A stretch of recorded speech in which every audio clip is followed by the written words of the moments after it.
যেমন আমি যদি ঘাসটা আপনাদেরকে দেখাই, এই ঘাসের কালারটা দেখেন, জাস্ট ন্যাচারাল একটা কালার পাবেন এই ঘাস থেকে, মানে মনে হবে না যে আর্টিফিশিয়াল। আর অনেকে মাঠ করলে দেখবেন যে এটা আলাদা একটা অ্যাট্রাকটিভ টাইপের লুক থাকে, মনে হয় যে অনেক রং ঢেলে দিছে, মানে ওইরকম একটা ব্যাপার স্যাপার থাকে। তো আলহামদুলিল্লাহ আমাদের থেকে খুব ন্যাচারাল মানে ফিল পাবেন এই ঘাসগুলো নিলে।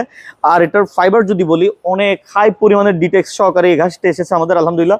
16,000 ডিটেক্স এবং 9,000 ডেন্সিটি।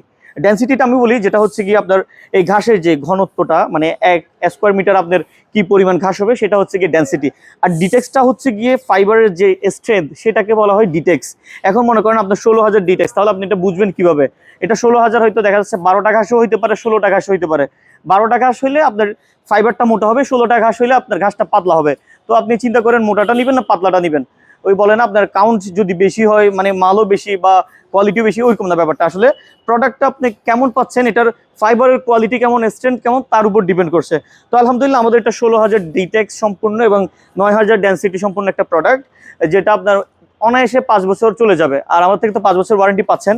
আর সেই সাথে হচ্ছে গিয়ে এটার যদি ব্যাক সাইডটা আমরা বলি, ব্যাক সাইডটা যদি অনেক আগে বলেছি, আবারও বলছি, এটা হচ্ছে গিয়ে আপনার ম্যাশ করা আছে।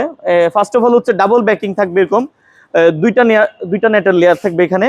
এরপর হচ্ছে কি ম্যাশ লেয়ার, এরপর হচ্ছে পিউ কোটিং করা।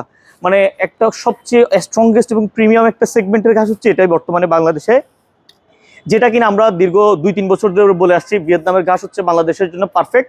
কারণ বাংলাদেশে যে পরিমাণ ঝড় বৃষ্টি হয়, সেই অনুযায়ী ভিয়েতনামের এই টার্ফটা হচ্ছে বেস্ট ওয়ান। মানে এই যে ইনফিল ঘাসটা, এটা হচ্ছে বেস্ট ওয়ান। এটা নিলে আপনারা 5-7 বছর অনায়াসে কাটিয়ে দিতে পারবেন এবং ব্যবসায় আপনি বেনিফিট হবেন। সেই সাথে আমাদের আরেকটা নতুন প্রোডাক্ট অ্যাড হয়েছে, সেটা হচ্ছে নন ইনফিল। যারা হচ্ছে ক্রিকেট টার্ফ করতে চান বা 5-এ-সাইড ফুটবল টার্ফ করতে চান, এটা ওদের জন্য মোটামুটি পারফেক্ট একটা প্রোডাক্ট। তো এটাও আলহামদুলিল্লাহ স্টকে এসেছে। আলহামদুলিল্লাহ যাদের প্রয়োজন হবে তারা আসবেন। এটাতে কোনো রাবার বালুর কোনো কিছু প্রয়োজন হয় না, জাস্ট ইনস্টলেশন করলেই হয়ে যায়। স্যান্ড বা গ্রেনুয়েলস এগুলোর কোনো কিছু প্রয়োজন হয় না। শুধু জয়েন্টগুলো আপনার ফিক্সিং করবেন, দেন হচ্ছে লাইনার বা মার্কিং যেটা করতে হয়, এটা কাটলে আপনার মোটামুটি ফিল্ড রেডি হয়ে যাবে। সো এটার সাথে আবার একটা এডিশন করতে পারেন, সেটা হচ্ছে শক প্যাডটা দিতে পারেন। শক অ্যাবজর্বেশনের কাজে আসবে, কিন্তু ইনফিলের ক্ষেত্রে প্রয়োজন হয় না। যে পরিমাণ আমরা রাবার গ্রেনুয়েলস ইউজ করি, সেটা যদি আপনারা মেনটেন করতে পারেন, তাহলে আলাদা করে কোনো শক প্যাডের ইউজ করতে হবে না। ধন্যবাদ।